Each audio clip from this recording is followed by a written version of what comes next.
দর্শক, স্বাগতম ইনফোস চ্যানেলে। আজকের তথ্য জানাচ্ছি আমি ইকরা। মার্কিন প্রেসিডেন্ট ডোনাল্ড ট্রাম্প পৃথিবীর সবচেয়ে বড় দ্বীপ গ্রিনল্যান্ড দখল করতে চায়। 2018 সালে ট্রাম্প তার ক্ষমতার প্রথম মেয়াদেই গ্রিনল্যান্ড কিনতে চেয়েছিল। তখন সবাই বিষয়টি অনেকটা রসিকতা মনে করে উড়িয়ে দিলেও 2018 সালে ট্রাম্প দ্বিতীয় মেয়াদে ক্ষমতায় আসার পর থেকেই গ্রিনল্যান্ড কেনার ব্যাপারে উঠে পড়ে লাগে। সাম্প্রতিক সময় ভেনেজুয়েলার প্রেসিডেন্ট নিকোলাস মাদুরোকে তার নিজ দেশ থেকে তুলে আনার পর গ্রিনল্যান্ড বিতর্ক নতুন করে মাথাচাড়া দিয়ে উঠেছে। এবার সবাই ট্রাম্পের প্রস্তাবকে অনেক গুরুত্বের সাথেই বিবেচনা করছে। সেই সাথে ট্রাম্প এখন আর টাকার বিনিময়ে গ্রিনল্যান্ড কেনাময় বরং রীতিমতো দ্বীপটি দখল করার পরিকল্পনা করছে। এমনকি ট্রাম্প বলেছে, গ্রিনল্যান্ডবাসী পছন্দ করুক বা না করুক, ট্রাম্প গ্রিনল্যান্ড দখল করবেই। ডেনমার্কের অধীনে থাকা গ্রিনল্যান্ড দ্বীপে কি এমন আছে যার কারণে ট্রাম্প গ্রিনল্যান্ড দখল করতে মরিয়া হয়ে উঠেছে, সে সম্পর্কে আলোচনা করা হবে কিভাবে এই পর্বে। 13 শতাব্দীর শুরুর দিকে নরওয়ে গ্রিনল্যান্ড দখল করে। সে সময় নরওয়ের সাথে চুক্তি করে ডেনমার্ক ও গ্রিনল্যান্ডের উপর অধিকার ফলাতে থাকে। পরবর্তীতে 1997 সালের দিকে আনুষ্ঠানিকভাবে গ্রিনল্যান্ডকে কিংডম অফ ডেনমার্কের একটি অবিচ্ছেদ্য অংশ হিসেবে ঘোষণা করা হয়। 1997 সালে ডেনমার্ক পার্লামেন্ট গ্রিনল্যান্ড দ্বীপকে পূর্ণ শাসন করার অনুমতি দেয়।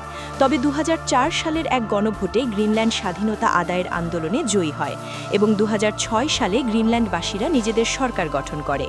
বর্তমানে গ্রিনল্যান্ডের নিজস্ব প্রধানমন্ত্রী থাকলেও এখনও পর্যন্ত রাজ্যটির হেড অফ স্টেটের দায়িত্ব পালন করছেন ডেনমার্কের রাজা 10ম ফ্রেডেরিক।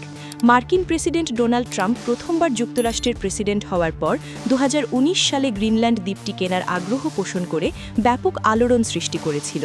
সে সময় গ্রিনল্যান্ডের মালিকদের ডেনমার্কের কাছে প্রস্তাবটি আনুষ্ঠানিকভাবে উপস্থাপনের আগেই ডেনমার্কের প্রধানমন্ত্রী ম্যাট ফ্রেডেরিকসেন ডোনাল্ড ট্রাম্পের এই আগ্রহকে হাস্যকর বলে মন্তব্য করেছিলেন।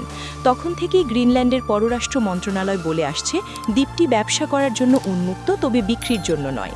দ্বিতীয়বার ক্ষমতায় আসার পর ডোনাল্ড ট্রাম্প আবারও গ্রিনল্যান্ড কেনার জোরালো প্রত্যয় ব্যক্ত করেন। সে সময় ট্রাম্প সরাসরি ডেনমার্কের প্রধানমন্ত্রী মেটে ফ্রেডেরিকের সাথে ফোন আলাপে গ্রিনল্যান্ড কেনার প্রস্তাব দৃঢ়ভাবে উপস্থাপন করেন। ডেনমার্ক যদিও গ্রিনল্যান্ড বিক্রি করতে চায় না, তবুও তারা যুক্তরাষ্ট্রের সামরিক ও অর্থনৈতিক চাপের ভয়ে এ বিষয়ে আলোচনায় বসতে রাজি হয়। 2018 সালের শুরুর দিকে ট্রাম্প জানায়, গ্রিনল্যান্ড অধিগ্রহণের জন্য মার্কিন সামরিক শক্তি ব্যবহারের বিষয়টিও বিবেচনায় রয়েছে। এর জবাবে ডেনমার্কের প্রধানমন্ত্রী মার্কিন প্রেসিডেন্টকে সতর্ক করে বলে, গ্রিনল্যান্ডে যুক্তরাষ্ট্র যে কোনো ধরনের হামলা করলে ন্যাটো জোটের অবসান ঘটবে। ইউরোপের বিভিন্ন দেশের নেতারাও এক যৌথ বিবৃতিতে ট্রাম্পকে সতর্ক করে বলেছে, গ্রিনল্যান্ড ও ডেনমার্কের আঞ্চলিক অখণ্ডতা অবশ্যই সম্মান করতে হবে। গ্রিনল্যান্ডকে যুক্তরাষ্ট্রের সাথে যুক্ত করার ধারণা সর্বপ্রথম ট্রাম্পের মাথা থেকেই আসেনি। এমনকি মার্কিন প্রেসিডেন্ট হিসেবে গ্রিনল্যান্ড কিনতে চাওয়া ট্রাম্পই প্রথম ব্যক্তি নন। শুধু তাই নয়, অতীতে গ্রিনল্যান্ডের মালিক দেশ ডেনমার্ক চেয়েছিল যুক্তরাষ্ট্র যেন গ্রিনল্যান্ডের নিয়ন্ত্রণ গ্রহণ করে। দ্বিতীয় বিশ্বযুদ্ধের সময় যখন নাৎসি জার্মানি ডেনমার্ক দখল করে নেয়, তখন ওয়াশিংটনে নিযুক্ত ডেনমার্কের রাষ্ট্রদূত যুক্তরাষ্ট্রকে গ্রিনল্যান্ডে সামরিক ঘাঁটি স্থাপন করে জার্মানির আগ্রাসন ঠেকানোর আহ্বান জানায়। তখন ইউরোপের যুদ্ধক্ষেত্রে যাওয়ার পথে 10,000-এরও বেশি মার্কিন যোদ্ধা ও বোমারু বিমান গ্রিনল্যান্ডে অবতরণ করে। যুদ্ধের সেই পরিস্থিতিতে যুক্তরাষ্ট্র বুঝতে পেরেছিল, ইউরোপ এবং রাশিয়ার ওপর কর্তৃত্ব বজায় রাখার জন্য গ্রিনল্যান্ড অত্যন্ত গুরুত্বপূর্ণ কৌশলগত এলাকা হতে পারে। সে কারণে 1979 সালে যুক্তরাষ্ট্রের সাবেক প্রেসিডেন্ট হ্যারি ট্রুম্যান $10 কোটি গ্রিনল্যান্ড কেনার প্রস্তাব দিয়েছিলেন। ডেনমার্ক সেই প্রস্তাব প্রত্যাখ্যান করে এবং দুই দেশের সম্মতিতে বিষয়টি তখন গোপন রাখা হয়। তার অল্প কিছুদিন পরেই যুক্তরাষ্ট্র এবং ডেনমার্ক উভয় দেশই ন্যাটোর প্রতিষ্ঠাতা সদস্যে পরিণত হয়। ন্যাটো জোটের নিরাপত্তা নিশ্চিত করার জন্যই তখন ডেনমার্ক গ্রিনল্যান্ডে মার্কিন সামরিক ঘাঁটি গড়ে তোলার অনুমতি দেয় এবং 1951 সালে ডেনমার্ক ও যুক্তরাষ্ট্র গ্রিনল্যান্ডের যৌথ প্রতিরক্ষা বিষয়ে একটি চুক্তিতে স্বাক্ষর করে। সেই চুক্তির অংশ হিসেবে গ্রিনল্যান্ডে এখনও পর্যন্ত মার্কিন সামরিক ঘাঁটি চালু রয়েছে। পরবর্তীতে আমেরিকা গ্রিনল্যান্ডে থাকা তাদের সামরিক ঘাঁটি থেকে মহাকাশ ঘাঁটিতে রূপান্তর করেছে। অতীতে গ্রিনল্যান্ডের নিরাপত্তা নিশ্চিত করার জন্য ডেনমার্ক যে যুক্তরাষ্ট্রকে দায়িত্ব দিয়েছিল, আজ সেই যুক্তরাষ্ট্রই ডেনমার্ক এবং গ্রিনল্যান্ডের নিরাপত্তার জন্য সবচেয়ে বড় হুমকি হয়ে দাঁড়িয়েছে। সে কারণেই বলা হয়, আমেরিকা যার বন্ধু তার শত্রুর দরকার নেই। যুক্তরাষ্ট্র গ্রিনল্যান্ড দখল করার জন্য এত বেশি মরিয়া হয়ে উঠেছে যে নিজেদের স্বার্থের জন্য আমেরিকা তাদেরই তৈরি করা সামরিক জোট ন্যাটো পর্যন্ত ভেঙে দেওয়ার জন্য প্রস্তুত। এর একমাত্র কারণ হিসেবে তারা বলছে গ্রিনল্যান্ড এবং আর্কটিক অঞ্চলে রাশিয়া এবং চীনের আগ্রাসন বন্ধ করা যুক্তরাষ্ট্রের জাতীয় নিরাপত্তার জন্য অতি জরুরি পদক্ষেপ। আর্কটিকে যুক্তরাষ্ট্রের জন্য সবচেয়ে বড় নিরাপত্তা চ্যালেঞ্জ হল রাশিয়া। সোভিয়েত ইউনিয়ন ভেঙে পড়ার পর রাশিয়া আর্কটিক অঞ্চলে যেসব ঘাঁটি পরিত্যাগ করেছিল, বিগত এক দশকে রাশিয়া সেগুলো আবারও সক্রিয় করেছে। বরফাচ্ছাদিত উপকূলে নতুন বিমান ঘাঁটি, রাডার স্টেশন, ক্ষেপণাস্ত্র প্রতিরক্ষা ব্যবস্থা এবং পারমাণবিক সাবমারিন মোতায়েন করা হয়েছে। এই অঞ্চলে থাকা সবচেয়ে সংবেদনশীল জায়গাটি হল গ্রিনল্যান্ড, আইসল্যান্ড এবং যুক্তরাজ্যের মধ্যকার সামুদ্রিক এলাকা, যাকে সংক্ষেপে বলা হয় GIUK গ্যাপ। এই সামরিক করিডোর দিয়েই রাশিয়ার জাহাজগুলো, বিশেষ করে সাবমারিনগুলো আর্কটিক থেকে আটলান্টিকে প্রবেশ করতে পারে। এই করিডোর ভেঙে পড়লে যুক্তরাষ্ট্র এবং ইউরোপের মধ্যকার প্রতিরক্ষা বলয় দুর্বল হয়ে যাবে, যা সরাসরি ন্যাটোর জন্য অনেক বড় ঝুঁকি। তাছাড়া জলবায়ু পরিবর্তনের ফলে আর্কটিক অঞ্চলের বরফ দ্রুত গলে যাচ্ছে। এতে করে পৃথিবীর উত্তরাঞ্চল দিয়ে নতুন নতুন শিপিং রুট তৈরি হচ্ছে। এই পথে যাতায়াত করা সুয়েজ খাল ব্যবহারের তুলনায় অনেক সহজ এবং নৌপথ অনেক সংক্ষিপ্ত। সে কারণে চীন তাদের রপ্তানি বাণিজ্যের জন্য আর্কটিক রুট ব্যবহার করার আগ্রহ দেখাচ্ছে। চীন ভৌগোলিকভাবে আর্কটিক বলয়ের বাইরের দেশ হলেও তারা নিজেদেরকে নিয়ার আর্কটিক স্টেট বা আর্কটিকের নিকটবর্তী দেশ হিসেবে ঘোষণা করে।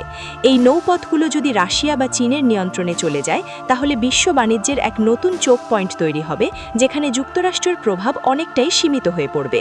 গ্রিনল্যান্ডকে শুধুমাত্র যুক্তরাষ্ট্রের নিরাপত্তা নিশ্চিত করার জন্য দখল করার কথা বলা হলেও এর পেছনে আমেরিকার আরও বেশ কিছু স্বার্থ আছে। যদি শুধুমাত্র নিরাপত্তার প্রশ্ন আসে, তাহলে গ্রিনল্যান্ডে থাকা যুক্তরাষ্ট্রের সামরিক ও মহাকাশ ঘাঁটি আরও বর্ধিত করলেই তাদের কার্য উদ্ধার হওয়ার কথা ছিল। কিন্তু আমেরিকা চায় গ্রিনল্যান্ডের বরফের নিচে চাপা পড়ে থাকা খনিজ সম্পদের দখল নিতে। 2014 সালের ফেব্রুয়ারিতে যুক্তরাষ্ট্রের সেনেটের একটি কমিটি গ্রিনল্যান্ড নিয়ে শুনানির আয়োজন করেছিল। সেখানে স্পষ্ট হয়ে ওঠে যে গ্রিনল্যান্ড দ্বীপটিকে কেবল নিরাপত্তা বা সামরিক দিক থেকেই গুরুত্বপূর্ণ নয়, বরং গ্রিনল্যান্ড দখল করলে যুক্তরাষ্ট্রের খনিজ শিল্প সহ নানা অর্থনৈতিক খাতেও বহুগুণ উন্নতি করতে পারবে। বিশেষজ্ঞরা বলছেন গ্রিনল্যান্ডের পুরো উপকূল জুড়ে এমন সব খনিজ সম্পদের ভাণ্ডার রয়েছে যা কোনো একক অঞ্চল হিসেবে পৃথিবীর অন্যতম বৃহৎ খনিজ সম্পদের ভাণ্ডার। এমনকি এও বলা হয় যে গ্রিনল্যান্ডের উপকূল ভাগের যে কোনো এলাকায় কোনো ধরনের জরিপ ছাড়াই যদি খনিজ উত্তোলন শুরু করা হয়, তবুও সেখানে বিশ্বমানের বহু মূল্যবান খনিজের সন্ধান পাওয়া যাবে। গ্রিনল্যান্ড সরকারের করা খনিজ মানচিত্রে দেখা যায় এখানে বেস মেটাল, শিল্প কারখানায় ব্যবহৃত পাথর এবং রেয়ার আর্থ মিনারেলস বা বহু বিরল ধাতুর উপস্থিতি রয়েছে। যেহেতু এখনও পর্যন্ত এই অঞ্চলে তেমন কোনো খনিজ উত্তোলন কার্যক্রম চালু হয়নি, তাই গ্রিনল্যান্ডের অধিকাংশ খনিজ সম্পদ এখনও প্রায় অক্ষতই রয়ে গেছে। তবে গ্রিনল্যান্ডে অনুসন্ধান ও খনন কার্যক্রম চালানো অত্যন্ত কঠিন। চীনের বাইরে থাকা বিশ্বের সবচেয়ে বড় রেয়ার আর্থ মিনারেলস বা বহু বিরল ধাতুর খনিও গ্রিনল্যান্ডে রয়েছে, কিন্তু 2021 সালে গ্রিনল্যান্ড সরকার সেখানে অনুসন্ধান বন্ধ করে দেয়, কারণ ওই এলাকায় তেজস্ক্রিয় ইউরেনিয়াম রয়েছে। বিষয়টি শুধু পরিবেশগত ঝুঁকির মধ্যেই সীমাবদ্ধ নয়, এখানে খনিজ উত্তোলনের খরচও অন্য অনেক জায়গায় তুলনায় অনেক বেশি। সে কারণে এত বড় একটি দ্বীপে মাত্র 2টি খনি সক্রিয় রয়েছে, আর খনি শিল্পে মনোরত মানুষের সংখ্যাও মোটে প্রায় 100 জনের মতো। ডোনাল্ড ট্রাম্প এ যাত্রায় গ্রিনল্যান্ড দখল করতে পারুক বা না পারুক, অন্ততপক্ষে এই আলোচনা উস্কে দিয়ে দেশের ভেতরে নিজের রাজনীতি বাঁচানোর চেষ্টা করছে।